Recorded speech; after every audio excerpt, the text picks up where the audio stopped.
Today's lesson is renting a place abroad. Hi, I'm Mike. Hello, I'm Kiki. And we are back here with our friend Mandy. Mandy is going to be studying abroad. I think she's a student. She's traveled to another country, and she doesn't want to sleep under a bridge or sleep in a car. No. She doesn't have the money to stay in a hotel for a few years while she studies at university. So like most people, she's decided to rent an apartment in the city that she is studying in. Yes. And we've been kind of following along as she goes through that process. Right. In fact, she found a lovely apartment online that she wanted to take a look at. So she arranged for an apartment viewing with the landlord. She called the landlord and they set up a time and date so she could go and see the place in person. And after she got there, I think it was a very informative visit as well because she asked about things. That's right. It was a good visit. The landlord seemed nice. He seemed very willing to have her move in. And she asked about a few things, about the appliances. She already liked the apartment because it was nice and big. It was spacious. It was near her school. And the appliances, the things like in the kitchen, the stove, the fridge, maybe the microwave, the air conditioners, things like that, they all seemed to work well, and the landlord said that he would fix them if there were any problems with them. And then Mandy asked about putting up some posters or paintings, about decorating the apartment to her own special taste.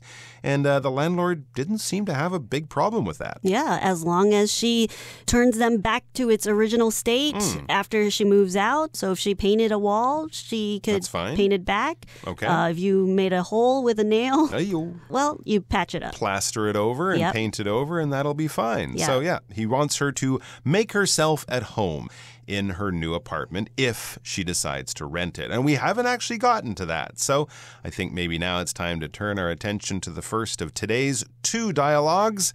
Ooh, and it looks like we're getting close because dialogue number 3, our first one today, is getting details about the rent. If you're getting details, you're probably wanting to make the next step. But let's read it and find out. 3. Getting details about the rent. Since she's thinking of taking the apartment, Mandy asks some questions about the rent. Could you clarify some details regarding the rent? First, are utility bills included in the rent? No, they aren't included. So, you would need to set up accounts with the electric company, gas company, and so forth to pay those bills. I see. When do you usually collect the rent and how should I pay it? Rent is due on the first day of each month. I'll give you my bank account number so that you can transfer it directly to me. Got it. Well, with all that in mind, I think I'm ready to move forward with renting the place. Wonderful. I'll prepare the lease agreement for you to review. 大家好，第一部分介绍动词 clarify， 它的意思是说明、阐明或是澄清。例如 The report aims to clarify the complex scientific concept. 该报告旨在澄清复杂的科学概念。或者 The students asked the teacher to clarify some details of the assignment. 学生们要求老师说明作业的一些细节。再来看到名词 lease， 表示租约或是租契。例如 They signed a 5-year lease for the commercial space downtown. 他们签订了一份为期5年的市中心商业空间租约。或是 The company is not likely to move anytime soon because it has a 10-year lease on the building.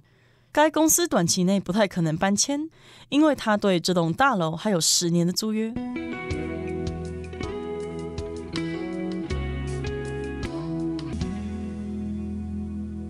Okay, we are back. So yes, we're getting details about the rent. It says since she's thinking of taking the apartment, we could also use the verb renting the apartment. But yeah, you take the apartment, you can say that too. Mandy asks some questions about the rent because this is often where any kind of disagreement with renter and the landlord, this is often where the disagreements might start. Right. Of course, not only how much you're renting, but what are you getting from this rent? What are you paying for? Right, and your responsibilities too, right? Because you might have some like taking out the garbage and keeping it clean and things like that. Yep, so Mandy asks, could you clarify some details regarding the rent?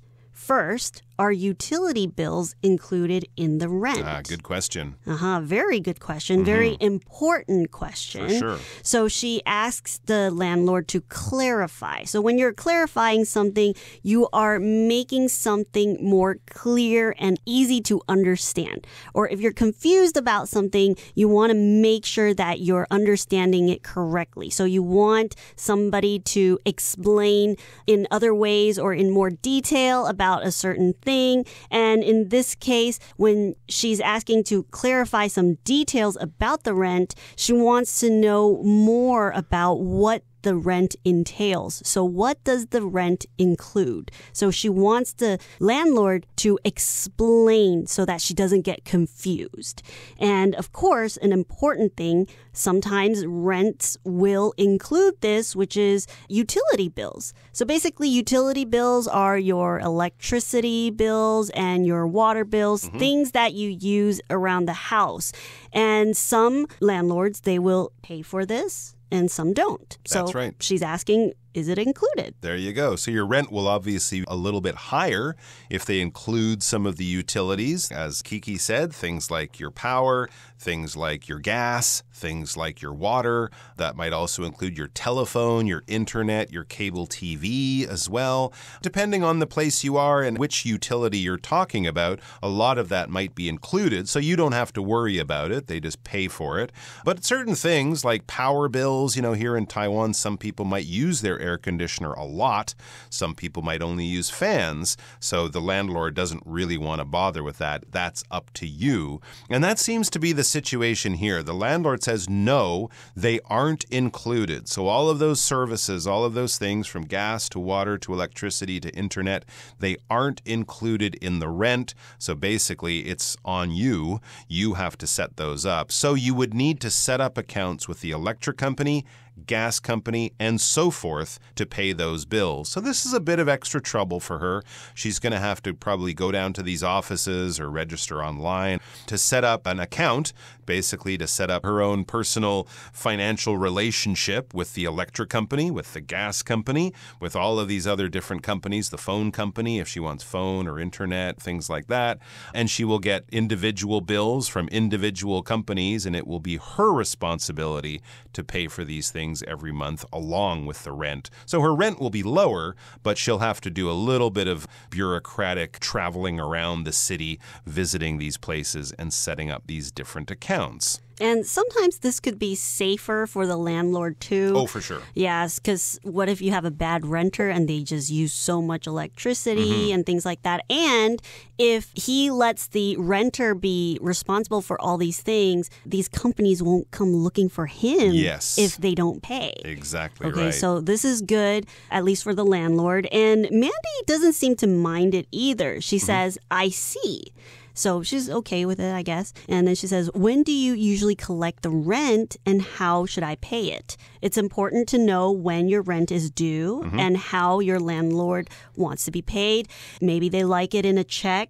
Maybe they want some sort of automatic payment transfer every month. Right. Yep. Maybe they want to see you every month and they'll show up at your door and they want cash. Make sure you haven't damaged the apartment or something like that. So yeah, there are different ways to arrange this, when and how much, because sometimes it is, as the landlord says, rent is due on the first day of each month. So April 1st, May 1st, June 1st, July 1st. Other landlords might say the 5th day, the 15th day.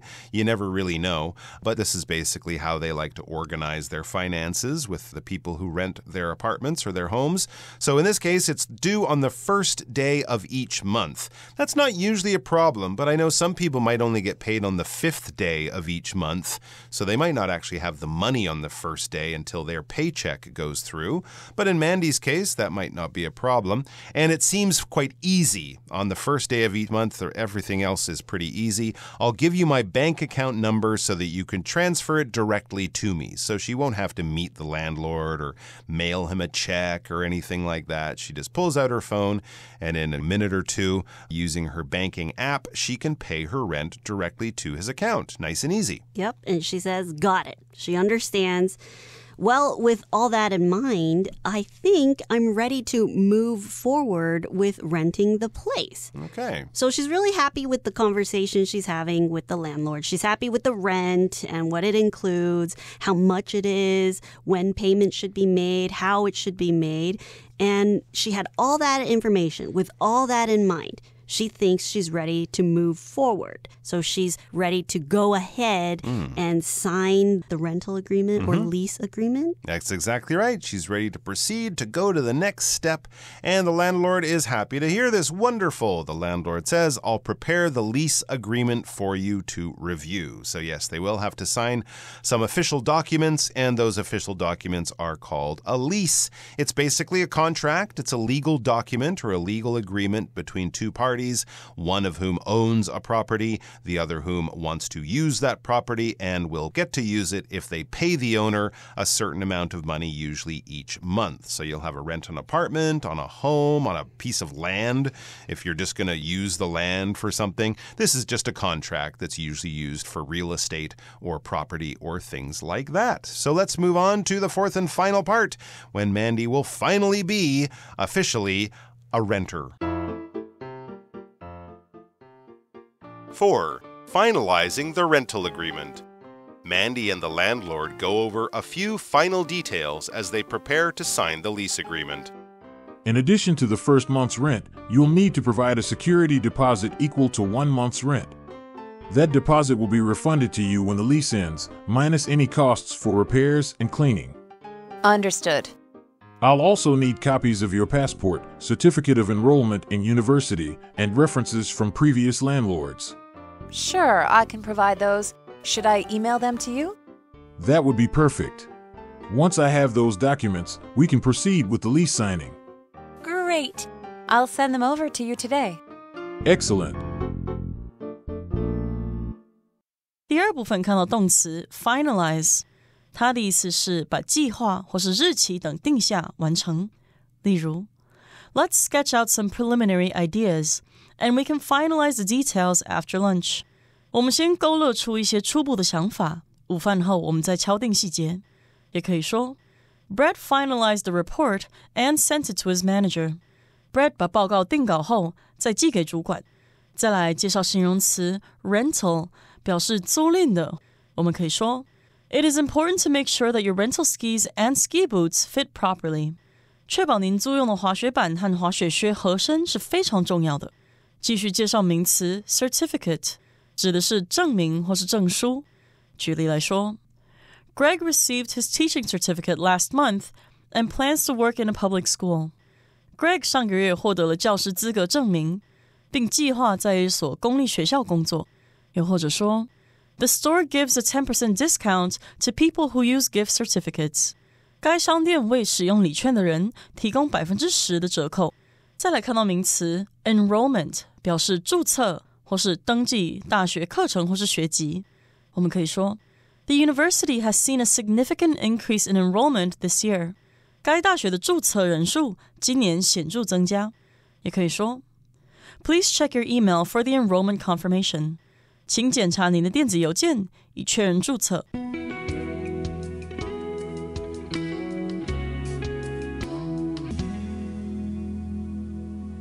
All right, we are back. So part 4 is finalizing the rental agreement. So she is going to sign the contract that allows her to live in that place for at least a year, maybe even longer. This will be the end of Mandy's process of finding a place to stay in her new city as she studies. And this will also be a big load off her shoulders, right? It's always quite stressful when you don't have somewhere to live. And so when you finally settle all those details, it's a few moment when you can finally relax and at least not worry about this. If you finalize something, basically you just do the final version, all right? You've gone through all the main things. Now you're getting all the details right. And once it's finalized, it's done, it's ready, it's finished, everyone's happy. Let's move on. And in this case, it's a rental agreement. At the end of our dialogue before, we had that word lease. A lease is basically a rental agreement. It's a contract that allows a person to rent a place. And to rent a place or rental, this This adjective refers to, as we've said many times, paying someone a certain amount, usually every month, to use something that they own. Often it's property, but you can also have a rental agreement with a car company to rent a car from them or something like that. Something that you don't have the money for or don't want to pay the full price for all on your own, but you want to use it, so you pay someone to use theirs. Okay, so let's talk about the dialogue. Mandy and the landlord go over a few final details as they prepare to sign the lease agreement. So it's important that you look over the agreement or the contract and you understand everything. So you're going over or you're looking through the contract. So the landlord says, in addition to the first month's rent, you'll need to provide a security deposit equal to 1 month's rent. All right, so this is where most of the money, or the largest amounts of money, will be exchanged here. So, of course, if she's moving in on, let's say, August 1st, she has to pay on August 1st for that month. That's the first month's rent. But she will also need a security deposit equal to 1 month's rent. So let's say her rent is 20,000 NT dollars. She'll pay that every month for a year. But on the first month, she has to give them 40,000 NT dollars, 1 month's rent extra. That is a security deposit. Basically, that means that if you run away from the apartment or if you break things in the apartment, the landlord will keep all of that extra money and you won't be able to get it back. So this is basically a way for them to protect themselves from most frequently damage that might be caused. So the people move out after a year, the landlord goes back to the apartment. Oh no, they broke this window, they broke the toilet, I got to buy a new air conditioner because someone poured Coca-Cola on top of it or whatever. I'm going to take that out of your security deposit because I have to pay now for the things that you damaged. But if you're a very good person, if you're a very good renter and very responsible, the landlord says that deposit will be refunded to you when the lease ends, minus any costs for repairs and cleaning. So if you don't cause any damage, if there's no need for repairs or cleaning, you get all that money refunded or returned back to you. And to get money refund or to refund money is to return money to someone because of some kind of financial agreement that you entered into. Often if you buy a product from a store and that product is broken, you realize it when you get home, they might either give you a new product or if they don't have one, they'll give you your money back. They will refund your money. Okay, so Mandy understands everything, but before she can rent the apartment, the landlord also needs some things from her. I'll also need copies of your passport, certificate of enrollment in university, and references from previous landlords. So Mandy is a citizen of another country, so she might not have a local ID or a local driver's license or something. So the landlord will need some kind of ID. A passport is a good one if you're dealing with a foreign person, because they have to have one when they're in your country. A certificate of enrollment in university, proof that she is studying in university. This will have information about her classes, even some of her professors on it. But basically it shows that officially she is signed up. She's not just lying about being a student or something like that. A certificate is a legal kind of document. It is a document that comes with some kind of authority from some institution. So this will say University of wherever she's studying, and her enrollment, the fact that she is signed up in the school, she is there actively attending classes this year, that kind of thing. So your enrollment is basically your registration or the fact that you were officially a member of that university, and this certificate, this document, it proves that. So again, this gives the landlord some security, and also he would like some references from previous landlords, or some places that she's lived before, from people that she's rented before. This landlord would like a letter basically saying, ah, yes, I know Mandy. She lived in my apartment here in this place from this time to this time. She was always good. She was always responsible. I never had any problems with her. I say that you can rent to her and be completely comfortable with that. She is a good, honest, decent, responsible person.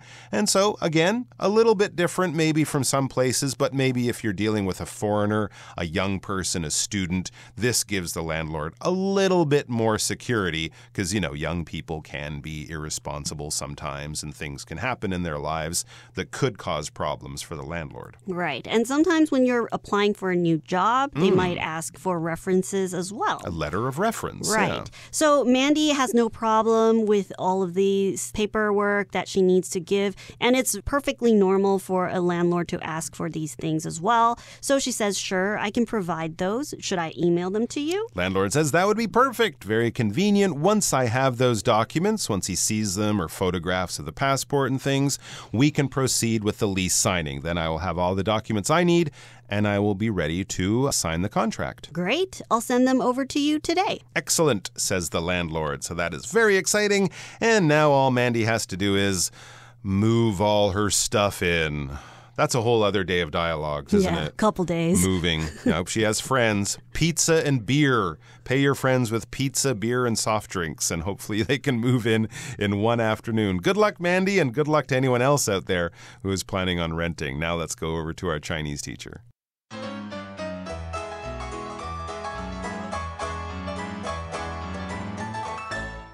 各位同学大家好，我是 Hanny。 我们来看今天的文法重点。在课文第一部分的对话里， Mandy 向房东询问房租有没有包括水电费。房东说不包括在里面，他得自己跟电力公司、天然气公司等等开立支付账号来支付这些费用。文中用到 set up account 来表达开立账号，那么 set up 它具有建立、创建的意思，是及物用法。那我们顺便来补充它的其他不同意思。第一个呢 set up 可以表达竖起、立起，像 set up a tent 就表示搭帐篷。那第二个可以用 set up 表达安排策划，像 set up an online meeting 就表示安排线上会议。第三个呢 set up 可以表达架设、安装、装配，可能是安装设备或机器等等，像是 set up the camera 就是表达架设相机。另外如果是 set somebody up， 这则有对某人设下圈套啊、陷害、栽赃某人的意思。例如 someone must have set me up 就可以表达这一定是有人陷害我。不过 set somebody up 不见得是这种负面语义，它也可以表达为某人安排的意思，像 set somebody up with a job 就可以表达为某人安排一份工作。接着 Mandy 她问房东通常什么时候收房租，要如何支付。那房东回答房租每月的1号到期，然后他有说到 I'll give you my bank account number so that you can transfer it directly to me。 我会给你我的银行账号，这样你可以直接转账给我。那这边要介绍的是 so that 的用法。 so that 是用来引导表示目的的副词子句，表达以便好让怎么样，如此一来这样一来怎么样怎么样，这个意思就相当于 in order that。 那在口语当中 so that 这个 that 可以省略。例如 John made sure to lock his bicycle so it wouldn't be stolen。 John 确认自己有把脚踏车上锁，这样一来车子才不会被偷走。那补充一下 so that 和 in order that 引导的子句，当它们的主词跟主要子句的主词相同时，也可以改用 so as to 加动词，或者是 in order to 加动词来表达。例如 We got there early so that we could get good seats， 也可以说 We got there early so as to get good seats。 为了站到好位置，我们提早到那里。好，那么以上今天重点整理，我们回顾今天单字吧。 Clarify. Noticing that the student seemed confused, the teacher clarified the instructions for the assignment. Rental.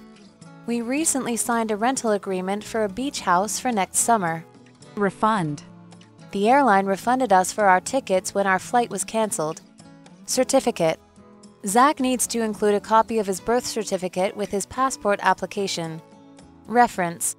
Nora asked her former employer to provide a reference to a possible new employer.